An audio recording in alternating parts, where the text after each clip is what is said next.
All the time. All the time. God is good. Yan o, dumami-dami naman tayo, no? Praise the Lord. Kala namin kanina, kami-kami na lang eh. Pero, purihin, no? Yung banal na Espiritu, no? Yung Holy Spirit, nangusap sa bawat isa. No? Para maka-attend tayo dito, ano? Purihin ang banal na Espiritu, no? Kaya tayo nandito, nangusap sa atin yan. Na unahin natin ang gawain ng Panginoon. Amen po ba? Amen. Amen.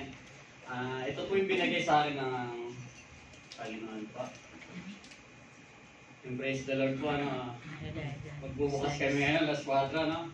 Konting ano lang, bakpalit po kasi, nakaraang linggo, dapat magigipalit ako kay Bro Joke, kasi nga may pasok ako ngayon, hindi ako nakaraan eh.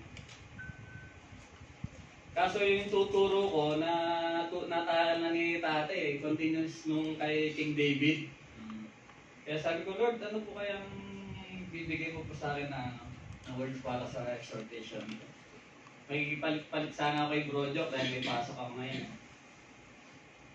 Tapos kagabi, nagpaalam ako sa mga kasama ko. Sabi ko, malilit ako ng konti kasi may schedule ako sa church. Pumayag naman sila. Aba maya-maya nag-message yung boss namin, alas 4 ang bukas. Dito ba? Praise the Lord po, ano? Ito po ang binigay ng Panginoon sa John 14:26 po. But the Helper, the Holy Spirit, whom the Father will send in my name, He will teach you all things and bring to your remembrance all that I had said to you. Purihin po ang Panginoon sa kanyang salita. Samahan niyo muna po ako sa simple na namin. Yes, Lord, muli pinupuri ka namin, Lord. Tinatas ka namin. Sa oras na to, Lord. Isang pa, Lord. Lumalapit po ang lingkod, Lord. Lord, na nagpapakalinis, O Lord. Humingi ng kapatawaran, O Lord. Sa akin nasabi, naisip, nagawa, Lord, na di ka lugod-lugod siya, Lord. Patawarin mo po ako, Lord, upang ako'y kalugod-lugod sa harapan mo, Lord. Isang pa, Lord. Salamat, Lord. Muli, ginamit mo ang iyong lingkod, O Lord, upang magayag ng iyong banal na salita, O Lord. Holy Spirit, gamitin mo lamang po ako na daluyan ng iyong banal na salita. Wala po akong kakayanan magko sa biyaya at gabay mo po ay magagawa po namin na ihayag ang mabuting salita. In Jesus' name we pray. Amen.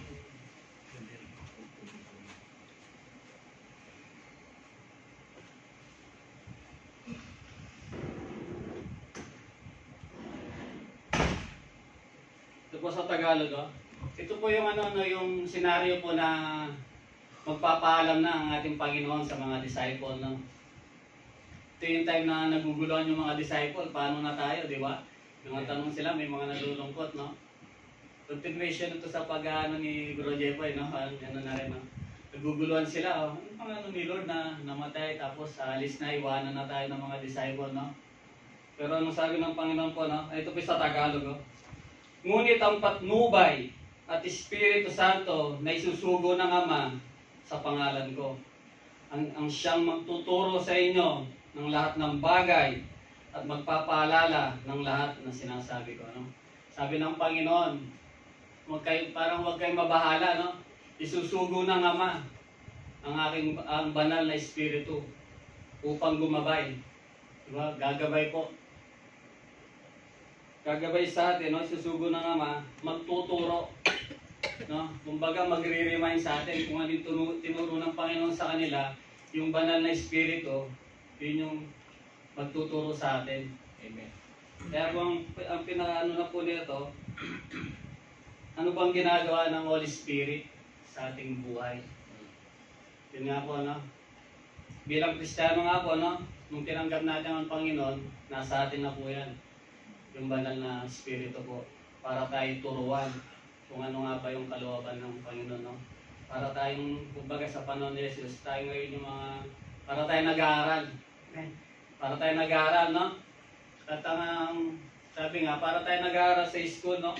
Sabihin natin ang school natin ngayon, parang School of Holy Spirit. Amen. Nag-aaral tayo sa School of Holy Spirit, yun yung pangalan ng school natin. Nag-aaral tayo na praise the Lord, no? Ngayon may mag-graduate nga eh. Di ba? Para sa Panginoon, no? Pero umpisa pa lang yan. Marami pang tuturo, ipapagawa sa mga kapatid natin na mag-graduate na yan, no? Ano, no? Sa ating mga sarili, no? Kumusta na kayong pag-aaral natin? Sa School of Holy Spirit. Diba? Tayo po makakasagot na sa sarili natin, no? Ano ba yung tinatahak natin? Ano ba yung sinusunod natin? Yun po, no? Parang yung school natin, yung Holy Spirit, ang pinaka-topic natin, si Jesus. Parang topic natin si Jesus, no? Pinag-aaral natin yung kanyang salita. Yung topic na yun, may mga subject pa yan.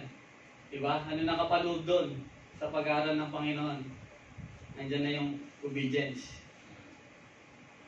Sa obedience, pasado na kaya tayo? Diyan, marami kahit ako. Sablay ako dyan sa obedience. Talagang kailangan lagi tayong makinig sa ano ng Holy Spirit. Obedience, andyan yung giving na tinuturo sa pangano ng Panginoon, no? Giving. Yan, giving, normal na yan sa mga Kristiyano. Kasi pag-giving ng Panginoon, mararamdaman talaga natin yan. Forgiveness. Kumusta kaya yung grades natin sa forgiveness? Baka 10 years ka na, kapatid, yung dala-dala mo sa puso mo, hindi mo pa marirelease, di ba? Diba, baksak tayo dyan. Pero praise the Lord, no? Ako, buhay patuto kayo, alam nyo yun. Nung naranasan ko yung pag-ibig ng Panginoon, forgiveness is possible, sabi ko nga ba? Kasi yung pag-ibig ng Panginoon, nasa puso natin yan. Yun po yung mga subject na, ano, no? Tinuturo sa atin ng banal na Espiritu po.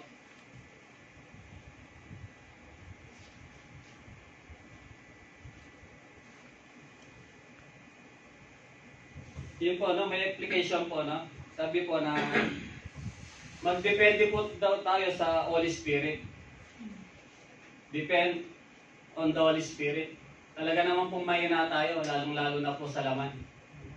Kaya wala po tayong magagawa kundi tayo depende sa banal na Espiritu. Hindi natin maano yung kalooban ng Diyos, kung ano ba yung gusto ng Panginoon sa atin. No? Kung sa sarili lang natin, wala tayong magagawa kung hindi sa tulong ng banal na Espiritu. Kaya kailangan lahat ng ginagawa natin nakadepende sa banal na Espiritu, sa salita ng Panginoon. No? Kasi salita ng Panginoon nasa Biblia, hindi naman natin maintindihan yan kung wala nandyan yung banal na Espiritu. Kailangan magkasama lagi yan. Hindi pwede magbabasa ka lang. Minsan, di ba nararamdaman nyo pag hindi mo maintindihan yung salita ng Panginoon? Pero pag binalikan mo uli, mararamdaman mo. Yun yung kasi nandun yung banal na Espiritu, pinapaliwanag na sa'yo. Kaya yan, magkasama yan. Kaya dumipende po tayo lagi sa banal na Espiritu po. Ano? Pangalawa po, listen to the voice of the Holy Spirit. Yun po, no? Hindi po yan bumubulong. Talagang nagsasalita po yan ng banal na Espiritu na yan. Siguro po, naranasan nyo na rin po. Ako, naranasan ko na rin po yung mangusap talaga ang banal na Espiritu po. Kaya dapat nga po, di ba may ano tayo, may quiet time po, no? May quiet time tayo para makausap natin, no? Yung banal na Espiritu, no?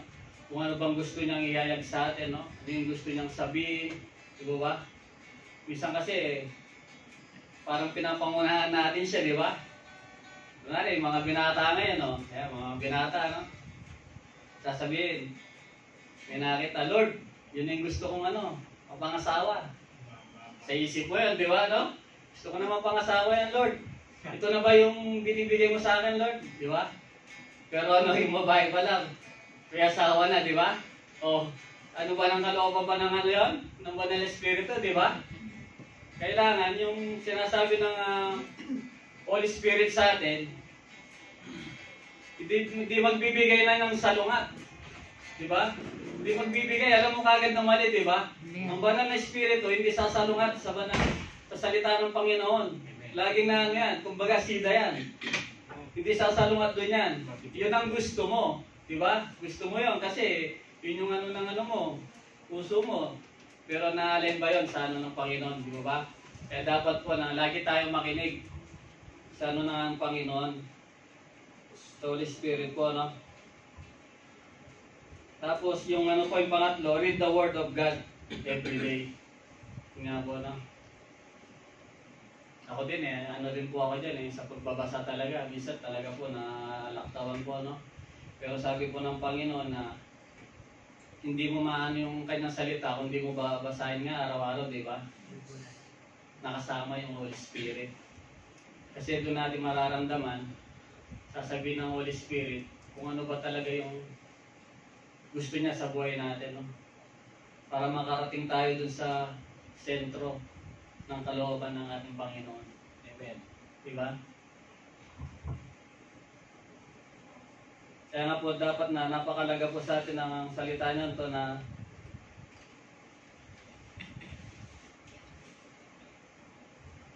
siya magiging patnubay natin, no? Siya magiging guro natin. Kaya mga kapatid, yung ano ng banal na espiritu sa atin, lagi natin yung pakikinggan, hindi yung tayong masusunod. Dapat siya yung masusunod. Siya mas makapangyarihan sa atin. Huwag yung sarili lang natin na sasalungutin natin. Dahil talaga malilis po tayo sa presensya ng ating Panginoon po. Amen. Amen. Sabi, siya magiging patnubay natin. Binigay ng Ama, no? Diba? Hindi lang basta namatay ang ating Panginoon. Hindi niya tayo nung sinabi ng finish na, malaya na tayo, no? Bahala na kayo, ano? Hindi ginawa ng Panginoon yun. Bagkos, no? Pinadala yung yung banal na espiritu para gumabay pa rin sa atin habang tayo namumuhay na matuwid. At siya ay magpapaalala sa lahat ng mga sinasabi ng ating Panginoon. Siya nagre-remind lagi sa atin. Amen po? Amen. Tapos po ito na po yung conclusion natin. Kung tayo nabubuhay sa pamamagitan ng Espiritu, lumakad din tayo sa patnubay ng Espiritu. Amen. Amen po ba na? Tayo mga Kristiyano po, andyan na po tayo. Nabubuhay na po tayo sa Espiritu. Lumakad naman po tayo ng mga patnubay ng banal na Espiritu po. Amen. Amen po ba? Amen. Yun lamang po. God is good! All the time. All the time. God is good. Amen. Glory to God po. Samahan niyo po ako sa panalangin. Yes, Lord, muli pinupuri ka namin, Lord. Tinatas ka namin, Lord, sa oras na ito. Minsan pa, Lord, salamat, Lord, sa iyong banal na salita, Lord, na muli, Lord, ranas mo sa amin muli, Lord, kung gaano, Lord, kaalaga, Lord, ang iyong banal na espiritu sa buhay namin, Lord. Lord, mahina po kami, Lord, bagkos, Lord, sa iyong espiritu, Lord. Siya pinakamakapangyarihan, Lord. Lord, dalangin namin, Lord, na siyang mamuhay sa amin, Lord. Siyang laging masunod, O Lord, sa aming mga buhay, Lord. Upang malakaran namin, Lord, ang iyong salita, Lord. Umabot kami, Lord, kung ano mo po ang gusto mo sa aming buhay, Lord, sa sentro ng buhay namin, Lord, na malakaran, Lord, ang iyong salita. Holy Spirit, patuloy na ikaw mamuhay sa amin. Patuloy na ikaw makita sa amin, sa aming mga buhay. At Lord, patuloy na ang iyong salita ay magrima lagi sa aming mga buhay. Patuloy na mabasa namin, Lord, ang iyong salita. Patuloy na ikaw ang aming itataas sa aming mga buhay. Maraming salamat, O Lord. Sa lamang po ang pinakamataas na papuri o salamat pagsamba sa tayong pangalan mo, Ama. Amen. Amen. Praise the Lord.